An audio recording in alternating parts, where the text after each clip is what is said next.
La carta a los Colosenses es un documento impresionante. Y si no lo has hecho nunca, por favor, saca tiempo para leer esos breves capítulos que tienen tanto alimento para nuestra oración, para nuestra formación y para nuestro servicio en la iglesia. Hoy, por ejemplo, quiero destacar un versículo tomado, por supuesto, de la primera lectura. Nos dice el apóstol San Pablo que nosotros fuimos reconciliados para ser santos. Reconciliados para ser santos. Cuando se habla de reconciliación, obviamente se está haciendo referencia a que había una separación, había una división, había un conflicto. Y es que efectivamente la persona que está en pecado, la persona que está viviendo en pecado, es una persona que está viviendo en conflicto. Está viviendo en conflicto con Dios, está viviendo en conflicto con los hermanos y está viviendo en conflicto consigo mismo. Y es bueno entender esta parte, que el pecado no es simplemente una opción para tomar. El pecado es conflicto. El pecado rompe. El pecador solo puede ver a Dios como una especie de estorbo para lo que él llama libertad. Porque el pecador llamará libertad a hacer lo que se le dé la gana, sabiéndose, como lo hemos explicado muchas veces, que hacer lo que se le dé la gana es una manera de ponerse en manos de quienes saben manipular nuestras ganas. Pero para el pecador la libertad es esa, la libertad es hacer lo que se le dé la gana. Y como Dios no le deja hacer lo que se le dé la gana, entonces Dios se convierte en su estorbo, por no decir que su enemigo. Y de esa manera el pecado rompe la relación con Dios, nos pone de pelea contra Dios. Dios es mi estorbo, Dios es mi enemigo, Dios me fastidia. Su palabra me fastidia, sus mandamientos son una amenaza para mi felicidad, la iglesia es el instrumento de esa amenaza, detesto la iglesia, detesto a Dios, quiero vivir sin religión, quiero volver a tiempos en que no se hablaba de Cristo ni de la iglesia. Eso es lo que piensa el pagano, eso es lo que piensa el neopagano, eso es lo que piensa el que está viviendo en el pecado. El pecado también te pone en conflicto con tu hermano. Y te pone en conflicto con tu hermano porque el pecado es un sobrecentramiento en ti mismo. Catalina de Siena define el pecado como un amor propio deformado que se queda únicamente en lo exterior, en lo sensitivo. Y por supuesto, si el pecador mira la vida desde sí mismo y desde su centro, y se considera el centro, pues el otro pecador quiere ser otro centro. Y entonces este pecador quiere poner a este otro pecador en función suya. Y el segundo quiere poner al primero en función suya. Es decir, cada uno trata de doblegar al otro, cada uno trata de que el otro sea su esclavo, cada uno trata de someter al otro.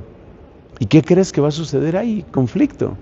Ese es el origen de las envidias, es el origen de las guerras, y como lo muestra el texto de Génesis 4 con Caín y Abel, es el origen de los homicidios, conflicto entre los hermanos. El pecado también te pone en conflicto contigo mismo. Esta parte puede resultar un poco extraña para algunos.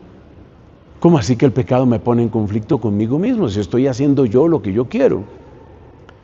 Es que resulta que dentro del ser humano hay una jerarquía que es la que preserva la unidad interior. Esa jerarquía supone que haya una obediencia en el amor, una obediencia de las sensaciones en función de los sentimientos en función de los actos de la voluntad, es decir, de las decisiones, y de la voluntad en razón de la inteligencia, es decir, de la verdad objetiva, y luego de la inteligencia en razón de la fe. Esa es la escalera interior del ser humano, si no te lo habían contado nunca. Ahora la decimos en el otro sentido. La fe está llamada a gobernar la razón, no suplantarla, no anularla, pero sí gobernarla, mostrándole un fin ulterior y una verdad más profunda. Entonces la fe gobierna la razón. La razón gobierna la voluntad, mostrándole qué es bueno querer, qué es bueno decidir. La voluntad gobierna el sentimiento, mostrándole dónde está, o mejor, conduciendo el sentimiento hacia lo que es verdaderamente valioso. Y el sentimiento, en la medida en que es algo profundo de nuestro ánimo, es el que pone un cauce para las sensaciones. Entonces, no cualquier sensación, me refiero a sensación como algo propio de los sentidos, no cualquier sensación es correcta para el ser humano. Pues toda esa jerarquía interior, toda esa escalera interior la rompe el pecado. Y muchas veces pone como señor de todo lo demás, o mejor dicho, señora de todo lo demás a la sensación. Por ejemplo, al placer físico. Y eso rompe la estructura interior de la persona. Y eso produce un desgarramiento. Un desgarramiento que vivió, por ejemplo, un San Agustín, que con su razón deseaba y anhelaba la sabiduría y la eternidad y la verdad. Pero por otra parte, seguía siendo esclavo de las sensaciones de su cuerpo. Eso produce división y produce conflicto interior. Pues mira la profundidad de lo que nos dice Pablo, que todos esos conflictos están llamados a ser superados en la redención, en la reconciliación que hemos recibido por Cristo. Y que en la medida en que va sucediendo esa reconciliación con Dios, con los hermanos y con nosotros mismos en esa escalera interior, en la medida en que va sucediendo esa reconciliación, vamos avanzando hacia la santidad a la que hemos sido llamados. Dime cuánta sabiduría hay ahí. Dime cuánta sabiduría hay ahí.